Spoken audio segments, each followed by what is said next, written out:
Hello friends, आपका स्वागत है हमारे यूट्यूब चैनल स्टडी 26 पे। और आज के वीडियो में हम लोग देखेंगे जो इन्वायरमेंटल साइंस को लिए हुए हैं एईसी पेपर के रूप में। BA second semester, BCom, BSc सभी के लिए है, ठीक है। तो उनके लिए हमने कई एक वीडियो बना के रखा है, उसको अगर देखे हैं तो ठीक है, नहीं देखे हैं तो कमेंट कीजिए, वहाँ पे लिंक डाल देंगे आपको, वहाँ से भी देख सकते हैं, ठीक है। तो आज का वीडियो जो है ना, उसी से रिलेटेड ऑब्जेक्टिव क्वेश्चन है। यहाँ 25 ऑब्जेक्टिव क्वेश्चन होगा, यानी 25 ऑब्जेक्टिव क्वेश्चन होगा, और जो कि बहुत इंपॉर्टेंट है, ठीक है। इससे भी पहले हमने ऑब्जेक्टिव क्वेश्चन का 2 वीडियो बना रखा है, उसको भी नहीं देखे हैं तो उसको भी देखिए, तब यहाँ से देखिएगा तो आपका ये होगा कि बेस आपका तैयार हो जाएगा। ऑब्जेक्टिव जो आपके 10 प्रश्न होंगे 20 नंबर के, उसको आप कंप्लीट करके मतलब देख पाइएगा और कर पाइएगा, ठीक है। तो इतना ज़रूर कीजिएगा। अगर वीडियो मतलब चैनल पे नए होंगे तो लाइक सब्सक्राइब जरूर कर दीजिएगा, वीडियो को कमेंट में अपनी प्रतिक्रिया अंतिम में दे दीजिएगा।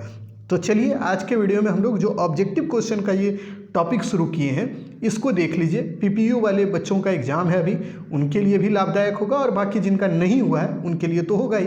बिहार के सभी यूनिवर्सिटी के बच्चों का एक ही सिलेबस है, तो इसलिए टेंशन लेने की कोई बात नहीं है, आपको पढ़ना यही है, ठीक है। तो चलिए, पहला प्रश्न आपकी स्क्रीन पर है कि जल का सर्वाधिक उपयोग होता है, यानी कि जल का जो यूज होता है सबसे ज़्यादा कहाँ किया जाता है। ये क्वेश्चन पहले भी हमने कराया है, लेकिन आपको रिवीजन के तौर पर हम करा दें तो देखिए, मत्स्य पालन में होता है, फिर उद्योग में होता है, या घरेलू उपयोग में होता है, या सिंचाई कार्य में होता है। तो देखिए, जल का सबसे ज़्यादा यूज जो होता है ना, वो सिंचाई कार्य में होता है। सिंचाई का मतलब होता है खेती जो लोग करते हैं या कृषक लोग करते हैं, तो खेती करने के बाद वो अपनी फसल को, उसका पटवन कहते हैं उसको, आप ग्रामीण इलाके के अगर होंगे तो उसको पटवन बोलते हैं। तो वह पटवन करते हैं अपने फसल में, यानी उसको सींचने का काम करते हैं, तभी तो फसल जल्दी से बढ़ता है, यानी तेज़ी से उसका ग्रोथ हो पाता है, ठीक है। तो सिंचाई कार्य में सबसे ज़्यादा यूज होता है वाटर का, इसको ध्यान में रखिएगा, ठीक। दूसरा प्रश्न आपकी स्क्रीन पे है कि विश्व पर्यावरण दिवस कब मनाया जाता है। तो देखिए, भले ही क्वेश्चन आसान है, लेकिन आप जब तक किए नहीं रहिएगा ना तो आप कंफ्यूज हो सकते हैं वहाँ, ठीक है। तो विश्व पर्यावरण दिवस आपको पता होगा, ये आपने बच्चे से पढ़ा होगा, जो शुरू से ही इसको पढ़ाया जाता है, 5 जून को मनाया जाता है, ठीक है। तो इसको ध्यान में रखिएगा। ये क्वेश्चन आसान है बट ये डिफिकल्ट हो जाता है कभी कभी, इसीलिए इसको ध्यान में रख लेंगे आप। उसके बाद देखिए, अगला प्रश्न आपकी स्क्रीन पर है, देखिएगा क्वेश्चन को। जून 1972 में विश्व पर्यावरण सम्मेलन कहाँ आयोजित किया गया था। यानी कि जून 1972 में विश्व पर्यावरण सम्मेलन, यानी कि इसका कहने का मतलब है विश्व के बहुत से देशों ने मिलजुल कर एक जगह पे पर्यावरण को लेकर एक सम्मेलन आयोजित किया था 1972 में, ठीक है। और वो कहाँ पे आयोजित किया गया था, यानी वो जगह कौन सा था, इसी के बारे में आपको बताना है। तो देखिए, ऑप्शन है रियो डी जेनेरियो, जोहान्सबर्ग है, स्टॉकहोम है, और जेनेवा। तो सही उत्तर होगा स्टॉकहोम में हुआ था, ठीक है। इसको याद रखिएगा, स्टॉकहोम में 1972 में जो हुआ था विश्व पर्यावरण सम्मेलन हुआ था। तो ये बहुत इंपॉर्टेंट भी सम्मेलन था, इसको भले ही हमने नहीं पढ़ाया है, बस इसको याद रखिएगा, जल्द ही पढ़ा देंगे, क्योंकि वहाँ पे एक्ट आपको जो पढ़ना है, इन्वायरमेंटल एक्ट, तो वहीं पे ये सारी चीज़ें कंप्लीट हो जाएंगी, ठीक है। अगले प्रश्न को आप देखिएगा आसानी से एकदम। निम्न में से कौन सी क्रिया से भूमि संसाधन का अवनमय होता है। यानी अवनयन होता है मतलब कि उसका एक तरह से कहते हैं कि क्षति होता है भूमि संसाधन को, किस प्रक्रिया के द्वारा, यही क्वेश्चन आपसे पूछ रहा है। इसका सही उत्तर चुनना है, कृषि से, भूक्षरण से, खनन से, वृक्षारोपण से। तो खनन के कारण जो इसका है भूमि का अवनयन ज़्यादा होता है, ठीक है। तो खनन प्रक्रिया के कारण, खनन का मतलब होता है खोदना, यानी देखिए खादान के रूप में भूमि को खोदा जाता है, या कोई घर बनाता है तो वो देखिएगा कहीं और की मिट्टी को उठाकर अपने घर के मतलब घर को ऊंचा बनाने में डाल देता है। तो ये सब जो खनन की प्रक्रिया आज हमारे हिंदुस्तान में हो रही है या पूरे विश्व में हो रही है, यह एक बहुत बड़ी मतलब एक तरह से कहें तो एक कारक के रूप में उभरेगा बाद में, देखिएगा भूमि को लेकर, ठीक है। तो अगले प्रश्न को देखिएगा, अगला प्रश्न आपकी स्क्रीन पे देख लीजिए। पृथ्वी के कुल कितने प्रतिशत भाग पर जल पाया जाता है, ये आपको पता होना चाहिए। जल की मात्रा पृथ्वी और हमारे शरीर में दोनों ही लगभग सेम है, वो कितनी है यही पूछ रहा है कि पृथ्वी पर कितना प्रतिशत जल पाया जाता है। तो देखिए 70%, 71%, 75, 72, आपको सही उत्तर चुनना है। तो देखिए, पृथ्वी और हमारे शरीर में लगभग जल की जो मात्रा है वो 71% पाई जाती है, इसको ध्यान में रखेंगे, ठीक है।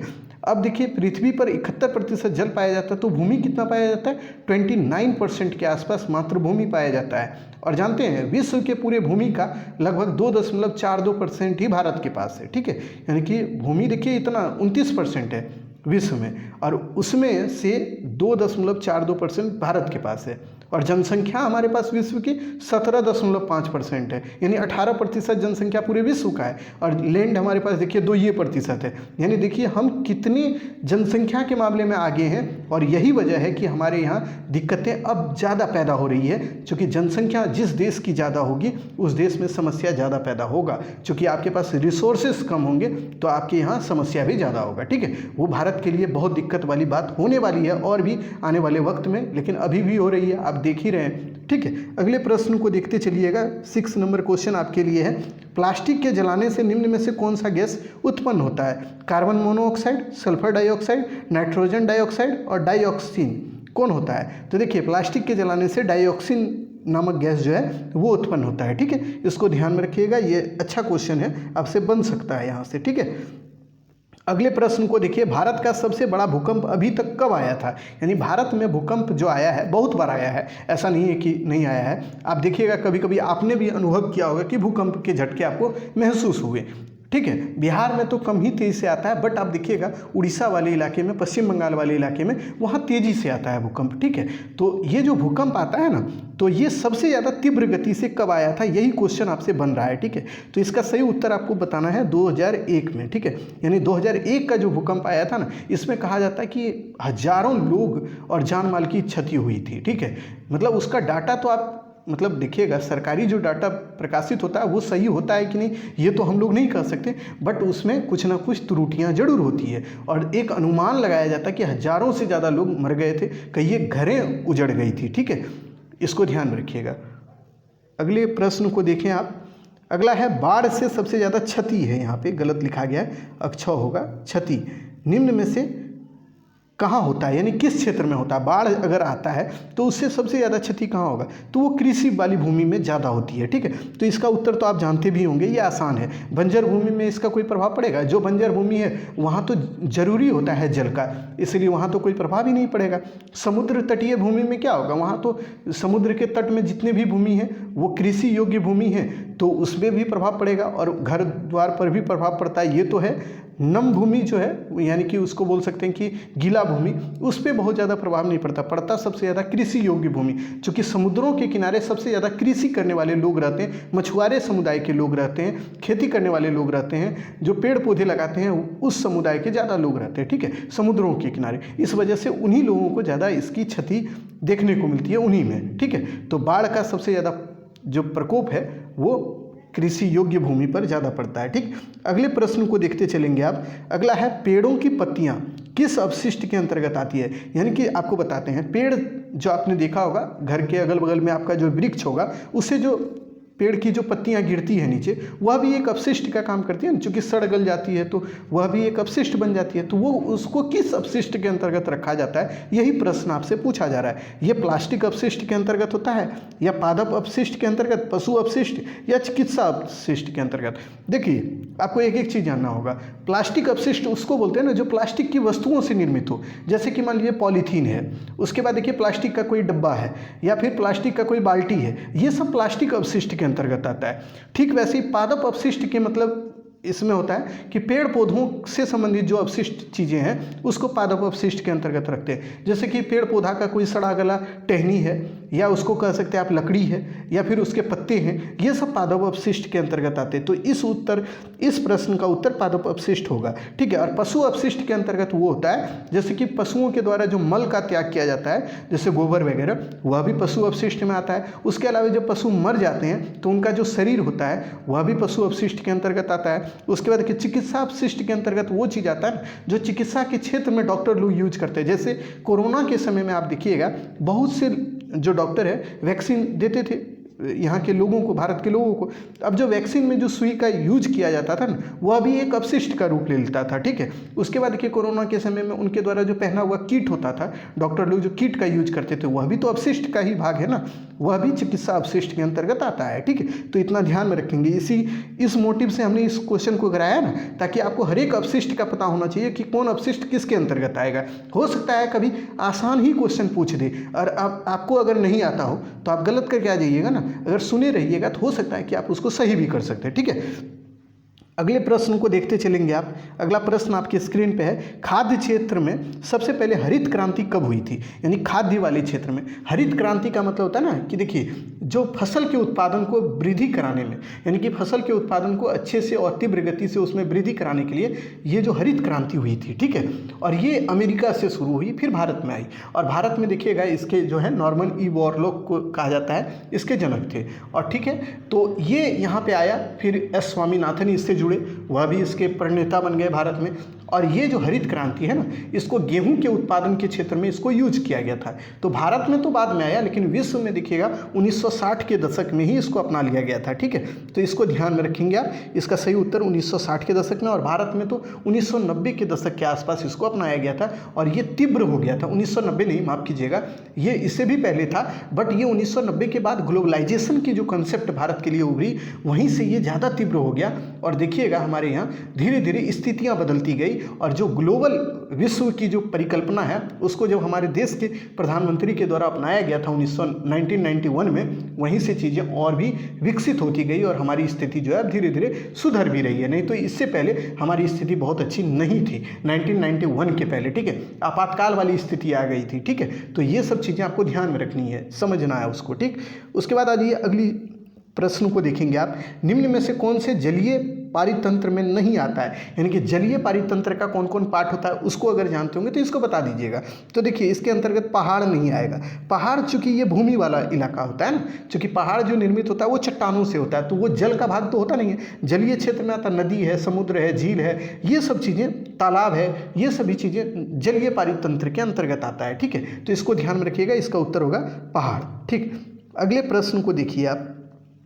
किन वनों को पृथ्वी के फेफड़े के रूप में जाना जाता है या फेफड़ा कहा जाता है? किसको, किस प्रकार के वन को पृथ्वी का फेफड़ा कहा जाता है? यही क्वेश्चन आपसे पूछा है, तो इसका सही उत्तर आपको बताना है। भूमध्य रेखीय वन को, भूमध्य सागरीय वन को, मानसूनी वन को, कोनधारी वन को। कोनधारी वन जो होता है ना वो पहाड़ों पर होता है, ठीक है। ये ऐसे ही होता है, इसका ऊपर का जो मतलब हिस्सा होता है वो कोन की तरफ से होता था, ठीक है। दोनों एक जगह सट जाता है, ठीक है।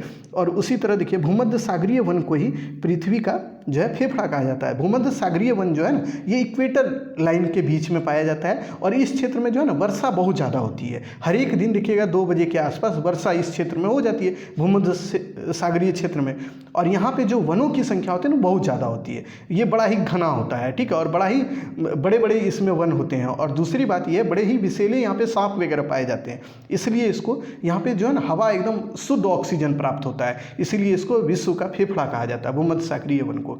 तो इसको ध्यान में रखिएगा, ठीक है। माफ कीजिएगा, भूमध्य रेखीय वन को, सागरीय बोला गया, रेखीय वन को, ठीक। इसको याद रखिएगा आप। अगले प्रश्न को देखते चलिए। अधात्विक खनिज का उदाहरण है, यानी अधात्विक खनिज कौन है?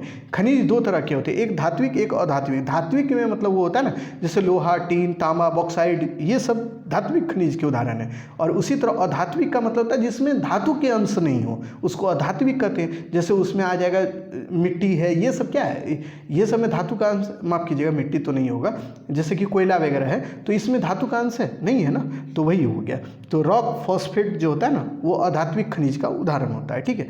तो इसको भी ध्यान में रखिएगा। खनिज 2 तरह के होते हैं, धात्विक और अधात्विक, इसको बेसिक रूप से आप याद रखेंगे। उसके बाद देखिए, परमाणु कचरे को ठिकाने लगाने का उपयुक्त स्थल होता है, यानी कि परमाणु जो कचरा होता है उसको कहाँ पे अच्छे से डिजॉल्व किया जा सकता है, यानी कि उसको ठिकाने लगाने का सबसे बढ़िया जगह कौन होता है, यही पूछ रहा है। मरुस्थलीय प्रदेश, हिमच्छादित प्रदेश, या फिर सघन वन में, या फिर महासागरीय अति गहराई में। यानी कि कहने का मतलब है जो परमाणु है उसको कहाँ पे डिजॉल्व किया जाए, यानी उसको मतलब उसको ठिकाना लगाया जाए या उसको फेंका जाए, यही पूछ रहा है। देखिए, परमाणु से बहुत ज़्यादा दिक्कतें होती है, क्योंकि उससे जो रेडियो मतलब इसको बोल सकते हैं ना कि तरंगदैर्घ्य जो उसकी निकलती है ना रेडियो एक्टिव, वो बड़ा ही खतरनाक होता है, वो जीवन के लिए बहुत ही मतलब विनाशकारी है, ठीक है। इसीलिए इसको जो है ना महासागरीय अति गहराई में इसको रखना चाहिए, ठीक। तो इसको ध्यान में रखिएगा। अगले प्रश्न को देखते चलिए। 15 नंबर क्वेश्चन आपकी स्क्रीन पे है। 1955 में सबसे पहले नेवेली ताप विद्युत गृह किस प्रांत में स्थापित किया गया था? यानी 1955 में सबसे पहले नेवेली ताप विद्युत गृह किस प्रांत में स्थापित हुआ था, यही क्वेश्चन आपसे पूछ रहा है। तो इसका सही उत्तर आपको ध्यान में रखना है, तमिलनाडु में, ठीक है। तो तमिलनाडु में ये जो है ताप गृह इसको स्थापित किया गया था, तो इसे ध्यान में रख लीजिएगा, चूंकि यहाँ से सवाल हो सकता है कि आए, चूंकि डेट वाला एक सवाल पूछा जा सकता है आपसे, और उसमें यही होगा कि आपको चौकन्ना रहना होगा जो भी प्रश्न आपसे बने उसमें, ठीक है। अगले प्रश्न को देखते चलेंगे आप। अगला है सर्वाधिक प्रदूषण होता है किस क्षेत्र में, सबसे ज़्यादा प्रदूषण होता है किसके वजह से। जैसे उद्योग धंधे से भी बहुत ज़्यादा प्रदूषण होता है। उसके बाद देखिए घरेलू कार्य, जैसे हम लोग घरों में गैस सिलेंडर का यूज ना करके जो हम लोग गोईठे का, लकड़ी का यूज करते हैं खाना बनाने में, उससे भी होता है। उसके बाद देखिए परिवहन के साधनों से भी होता है। फिर देखिए अवशिष्ट पदार्थों के सड़ने से भी होता है। तो देखिए सबसे ज़्यादा अगर पूछ रहा है तो वो परिवहन से होता है, ठीक है। परिवहन से सबसे ज़्यादा जो है प्रदूषण फैलता है हमारे समाज में या पर्यावरण में, ठीक। इसको ध्यान में रखेंगे आप। अगला प्रश्न है शांत घाटी के नाम से कौन सा क्षेत्र जाना जाता है, यानी शांत घाटी जो है वो कहाँ पे पाया जाता है, यही आपसे पूछ रहा है क्वेश्चन सीधा सीधा।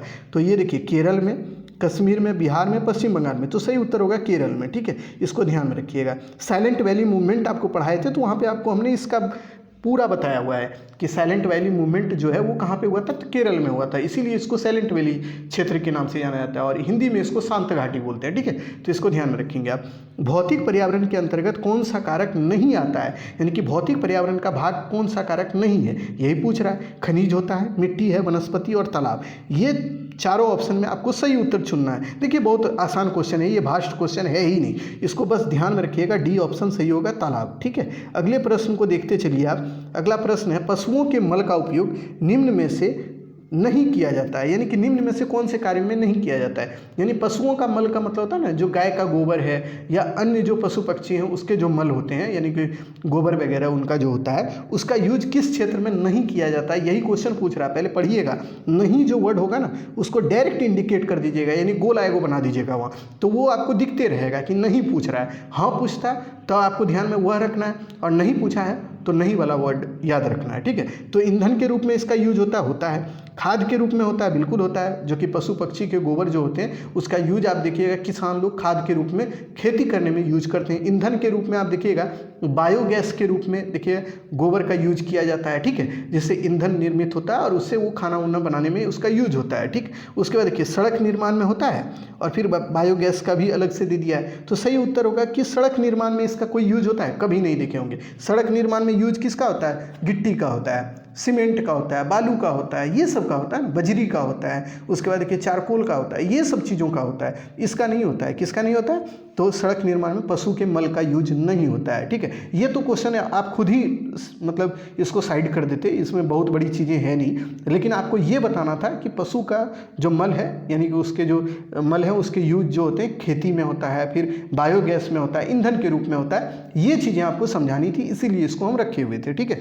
अगले प्रश्न को देखते चलिएगा। अगला प्रश्न आपकी स्क्रीन पे है कि पृथ्वी के हिलने को क्या कहते हैं। तो पृथ्वी के हिलने को भूकंप कहते हैं। आप तो जानते होंगे, भूकंप के झटके आपको महसूस हुए होंगे कभी ना कभी, तो ये तो आपको पता होगा। और बाढ़ का मतलब होता है ना कि जब नदियों में जल का स्तर बढ़ जाए तो उसको बाढ़ बोलते हैं, ठीक है, सीधा जानिएगा। और सूखा का मतलब होता है जब वर्षा बहुत कम हो, यानी कि जो मिनिमम वर्षा का रिक्वायरमेंट है वो नहीं पूरा हो तो उसको सूखा बोलते हैं। जैसे कि मान लीजिए बिहार में अगर बारिश हो ही नहीं तो उसको सूखा घोषित कर दिया जाता है, ठीक है, तो वो हो गया। और वर्षा का मतलब होता है जब तीव्र गति से वर्षा हो, यानी बहुत ज़्यादा वर्षा हो तो उसको वर्षा बोलते हैं, ठीक है। इतना चीज़ आपको ध्यान में रखना है कि क्या किसको और किससे क्या रिलेटेड है, इसको समझ जाइएगा आप, ठीक है। अगले प्रश्न को देखिएगा आप। अगला प्रश्न आपके लिए है कि नम भूमि क्षेत्र किस पारिस्थितिकी तंत्र के अंतर्गत आता है, यानी नम भूमि जो है उसको किस पारिस्थितिकी तंत्र में रखा जाता है, यही क्वेश्चन पूछ रहा है। इसको बोलते हैं महासागर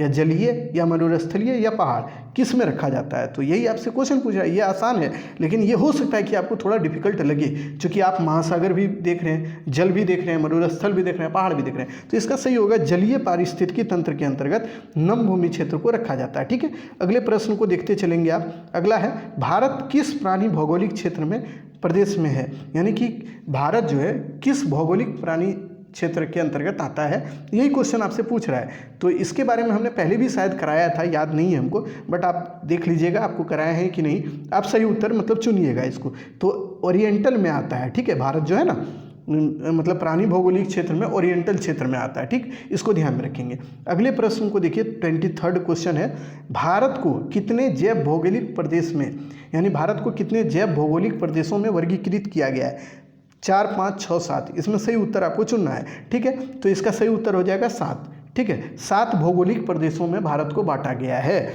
इसको ध्यान में रखिएगा। उसके बाद अगले प्रश्न को देखते चलिए आप। अगला है रेल के स्लीपर निर्माण में प्रमुख भूमिका निभाता है। स्लीपर क्या होता है जानते हैं? जिस पे आप जैसे रेलगाड़ी में आप कहीं ट्रैवल किए होंगे तो आपने देखा होगा कि आप जो जिस पे बैठ के जाते हैं ना, जो वो स्लीपर बनता है नीचे का, वो देखिएगा लकड़ी का बना होता है, तो लकड़ी का यूज उसमें किया जाता है। ठीक है, तो इसीलिए आपको ध्यान में रखना है कि रेल के स्लीपर के निर्माण में किसकी प्रमुख भूमिका होती है, तो वन संसाधन का। ठीक है, उसमें जल का तो नहीं होता है जी, तो वन का होता है, तो वन संसाधन का उसका यूज होता है वहाँ पे। ठीक है, अगले प्रश्न को देखिएगा। अगला प्रश्न आपके लिए है ओजोन दिवस कब मनाया जाता है? इसको याद रखिएगा, ये बहुत इंपॉर्टेंट क्वेश्चन है, किसी ना किसी यूनिवर्सिटी में जरूर आएगा। ये मत जज कीजिएगा कि पाटलिपुत्रा में नहीं आया तो नहीं आएगा, कहीं और आ जाएगा, लेकिन आएगा जरूर। ठीक है, पर्यावरण दिवस, विश्व पर्यावरण दिवस और ओजोन दिवस, ये दोनों याद रखिएगा। तो ये 16 सितंबर को ओजोन दिवस मनाया जाता है। तो ये दोनों क्वेश्चन बहुत इंपॉर्टेंट है, ये कहीं ना कहीं आपको जरूर मिलेगा। ठीक है, तो आज के वीडियो में इतना ही। आज हमने 25 ऑब्जेक्टिव क्वेश्चन आपको कराए, जो कि बहुत इंपॉर्टेंट हमको लगा, तो हमने करा दिया। ठीक है, इसको कर लीजिएगा, देख लीजिएगा, और आपका जब भी एग्जाम हो, जब भी आप एग्जाम दें, तो आप जरूर बारीक रूप से क्वेश्चन को पढ़िएगा, हड़बड़ा के मत पढ़ना है, बारीक रूप से पढ़िएगा, तब उसका आंसर कीजिएगा, तभी वो सही होगा। अन्यथा हड़बड़ा के कीजिएगा तो हो सकता है कभी आप गलती भी कर बैठें। ठीक है, तो इसलिए आपको बारीकी से क्वेश्चनों को पढ़ना है, तभी आपको उत्तर देना है। ठीक, आज के वीडियो में इतना ही। आप वीडियो को लाइक सब्सक्राइब कर सकते हैं, अपने दोस्त यार में शेयर जरूर कीजिए आप। उसके बाद हम लोग फिर नए वीडियो में मिलते हैं, तब तक के लिए धन्यवाद।